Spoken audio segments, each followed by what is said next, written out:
दोस्तों, मेहमानों की खातिरदारी हो या फिर फैमिली के साथ टाइम पास, सॉफ्ट ड्रिंक्स के बिना सब अधूरा सा लगता है। और जब कॉलेज फेस्ट, जिम और कॉकटेल पार्टीज में इंस्टेंट एनर्जी की जरूरत हो तो रेड बुल और स्टिंग जैसे एनर्जी ड्रिंक्स का एक घूंट शरीर में एक नई ऊर्जा का एहसास कराता है। आज दुनिया में एनर्जी ड्रिंक्स के लिए प्यार एक नई ऊंचाई पर पहुंच गया है। लेकिन क्या आपको इसके पीछे का काला सच पता है? यह एनर्जी ड्रिंक्स आखिर है क्या? इनकी शुरुआत कैसे हुई? आपकी सेहत पर इसका क्या असर है? आज की वीडियो में हम सब कुछ जानने वाले हैं। वैसे तो सॉफ्ट ड्रिंक्स की शुरुआत 18th सेंचुरी में ही हो गई थी, जब कार्बोनेटेड वाटर में कुछ स्वीटनर्स, फ्लेवर्स, आर्टिफिशियल कलर्स और प्रिजर्वेटिव्स मिलाकर मशीनों के जरिए बेचा जाने लगा। लेकिन फिर उसके बाद कोका कोला और पेप्सी ने अपने सीक्रेट इंग्रेडिएंट्स के साथ इन्हें पूरी दुनिया में और भी पॉपुलर बना दिया। लेकिन एनर्जी ड्रिंक्स की शुरुआत के पीछे एक बहुत ही इंटरेस्टिंग स्टोरी है। दरअसल साल 1962 में जापान की ताइशो नाम की एक फार्मा कंपनी ने लिपोवाइटन डी नाम से एक टॉनिक बनाया था, जो ट्रक ड्राइवर्स और मजदूर अपनी थकान दूर करने के लिए इस्तेमाल करते थे। लेकिन इसकी कीमत थोड़ी ज्यादा थी। धीरे धीरे यह टॉनिक थाईलैंड के मार्केट में भी काफी पॉपुलर हो गया और हर दवा की दुकान पर दिखने लगा। जिसकी सक्सेस को देखकर चेलियो युविद्या नाम के एक फार्मासिस्ट ने इसके फार्मूले में कुछ फेर बदल करके एक नया एनर्जी ड्रिंक क्रिएटिंग डैंग बना दिया, जिसका मतलब होता था रेड बुल। चेलियो की यह नई ड्रिंक सस्ती होने के साथ ही टेस्ट में भी काफी अच्छी थी, जिसके चलते लॉन्च होने के कुछ समय बाद ही थाईलैंड के अंदर लोग इसे काफी पसंद करने लगे। फिर साल आया 1982, जब डीत्रिच नाम के एक ऑस्ट्रियन बिजनेसमैन अपनी कंपनी के काम से थाईलैंड पहुंचे। असल में डीत्रिच उस समय ब्लेंडेक्स नाम की एक टूथपेस्ट बनाने वाली कंपनी में मार्केटिंग का काम देखते थे। हवाई जहाज से काफी लंबी जर्नी के बाद जब वह थाईलैंड पहुंचे तो जेट लैग के शिकार हो गए। आपको शायद पता होगा कि लंबी प्लेन यात्रा के बाद कभी कभी टाइम जोन चेंज होने को हम एडजस्ट नहीं कर पाते और थकान, बेचैनी और नींद नहीं आने जैसी परेशानी आने लगती है। किसी के सजेशन पर डीत्रिच ने क्रिएटिंग डैंग का एक बॉटल खरीदा और पी लिया, और पीते ही उनको राहत महसूस हुई। वह इस ड्रिंक से इतना इम्प्रेस हुए कि इस ब्रांड को ऑस्ट्रिया ले जाने का फैसला किए।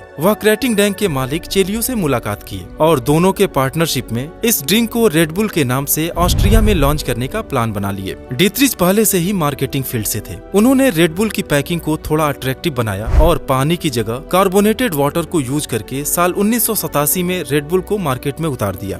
एनर्जी ड्रिंक्स का कॉन्सेप्ट बिल्कुल नया होने की वजह से इसका कोई भी कॉम्पिटिटर मार्केट में मौजूद नहीं था, जिसका फायदा उठाकर हाई प्राइस के साथ इसे प्रीमियम सेगमेंट में लॉन्च किया गया। और लोगों के बेहतरीन रिस्पांस की वजह से पहले ही साल 10 लाख से ज्यादा कैन बिक गए। तेजी से बढ़ते इस ब्रांड को देखकर काफी कंपनीज ने इनके खिलाफ दुष्प्रचार करना भी शुरू कर दिया। लेकिन डीत्रिच की मार्केटिंग के सामने किसी की भी नहीं चल पाई। वह अपने रेवेन्यू का ज्यादातर हिस्सा मार्केटिंग पर ही खर्च कर देते थे। उनके टारगेट यंगस्टर्स, स्पोर्ट्स पर्संस और एडवेंचर पसंद लोग थे, जिनको अपनी जाल में फंसाने के लिए कभी स्कूल के सामने तो कभी यूथ पार्टी ऑर्गेनाइज करके फ्री में सैंपल्स दिए जाते थे। और आज भी रेड बुल कई तरह के एडवेंचर स्पोर्ट्स, फार्मूला 1 रेसिंग और दुनिया में बनाए जाने वाले अलग अलग वर्ल्ड रिकॉर्ड अटेम्प्ट्स को भी स्पॉन्सर करती है। आप जानकर हैरान होंगे कि साल 2022 में रेड बुल ने दुनिया के 175 कंट्रीज में लगभग 12 बिलियन कैंस बेचे। और इस तरह रेड बुल, कोक और पेप्सी के बाद कार्बोनेटेड ड्रिंक्स की कैटेगरी में दुनिया की 3rd मोस्ट वैल्यूएबल कंपनी बन गई। रेड बुल की सक्सेस और $billion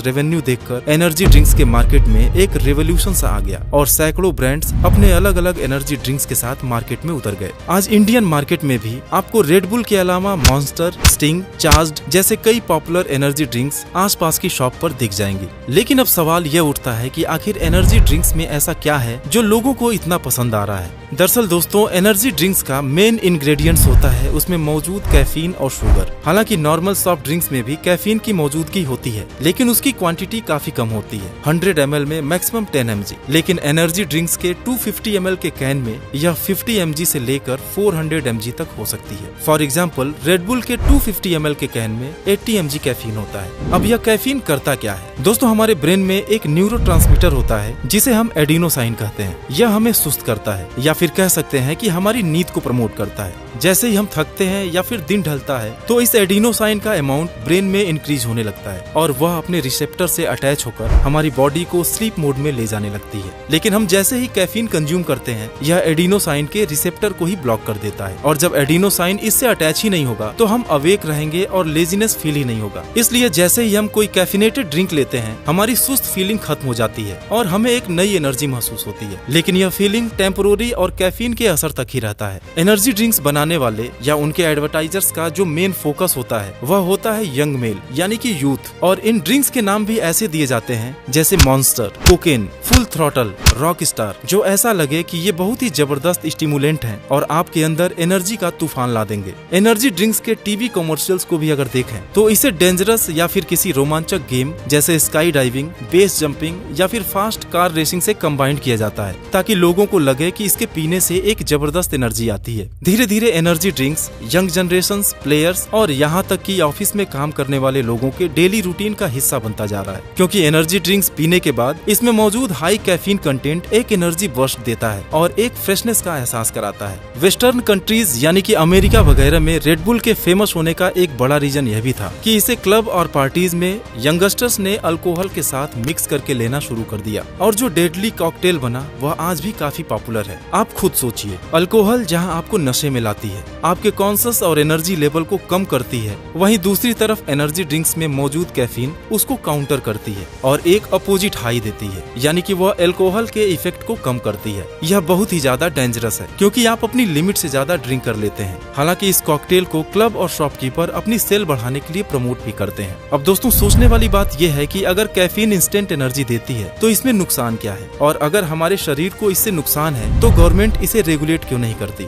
तो आपकी जानकारी के लिए बता दूं कि इसको केवल कैफीन के आधार पर ही रेगुलेट किया जा सकता है, लेकिन फिर बाकी कैफिनेटेड ड्रिंक्स जैसे नॉर्मल टी और कॉफी भी इसके दायरे में आ जाएंगी। हालांकि बहुत सारे कंट्रीज ने इसे रेगुलेट करने की कोशिश भी की है। कई कंट्रीज में तो यह बैन भी है या फिर हाई कैफीन कंटेंट लिखकर बेची जाती है। काफी जगह स्कूल किड्स को देना अलाउड नहीं है, लेकिन अगर खुले मार्केट में कोई चीज मौजूद है तो यंगस्टर्स को रोकना बेहद ही मुश्किल है। एनर्जी ड्रिंक्स के साथ सबसे बड़ी प्रॉब्लम है उसका ओवरडोज। जब हम इसे एक निश्चित अमाउंट से ज्यादा कंज्यूम करते हैं तो कैफीन ओवरडोज की वजह से इसके सीरियस कॉन्सिक्वेंसेज होते हैं। दुनिया में ऐसे कई केसेस रिपोर्ट हुए हैं जिसमें एनर्जी ड्रिंक्स के ओवरडोज की वजह से काफी सीरियस इफेक्ट हुए हैं, यहाँ तक कि डेथ भी हुई है। एक मेच्योर इंसान एक दिन में मैक्सिमम 400 mg कैफीन ले सकता है, लेकिन 10-12 साल के बच्चे के लिए रेड बुल की सिर्फ एक कैन ही उनकी नॉर्मल लिमिट को एक्सीड कर जाती है। और दूसरी जो सबसे बड़ी प्रॉब्लम है एनर्जी ड्रिंक्स में वो है शुगर कंटेंट। एक 250 ml के कैन में 9 से 10 टीस्पून शुगर हो सकती है, और इतना शुगर कंज्यूम करना सेहत के लिए काफी खराब है। इसके अलावा कई तरह के एसिड्स, कलर्स, प्रिजर्वेटिव्स और एडिटिव्स वगैरह भी इन एनर्जी ड्रिंक्स में मिलाए जाते हैं, जिनका हमारे शरीर पर बहुत बुरा असर पड़ता है। लेकिन हमारे यूथ खरीदने से पहले कैफीन या शुगर की मात्रा नहीं देखेंगे, वह तो अट्रैक्टिव पैक या फिर एड देखकर कभी एक तो कभी दूसरा एनर्जी ड्रिंक ट्राई करेंगे। कंपनीज इन एनर्जी ड्रिंक्स को हेल्दी दिखाने के लिए उसमें नॉमिनल अमाउंट में टॉरिन, विटामिन, कुछ हेल्दी हर्ब्स, जिंसिंग और टी एक्सट्रैक्ट्स वगैरह ऐड कर देती हैं, जिनका शरीर पर कुछ खास असर नहीं होता है। वैसे आपकी जानकारी के लिए बता दूं कि एक कप ब्लैक कॉफी से भी लगभग 80 mg कैफीन मिलता है, जो 125 रुपए के रेड बुल की एक कैन के बराबर है। अब इतना सब कुछ जानने के बाद अगर आपसे पूछा जाए कि क्या एनर्जी ड्रिंक्स पीना चाहिए, तो आपका जवाब क्या होगा, कमेंट करके जरूर बताइएगा। और वीडियो इन्फॉर्मेटिव लगी हो तो इसे अपनी फैमिली और दोस्तों में जरूर शेयर करिएगा। Thanks for watching.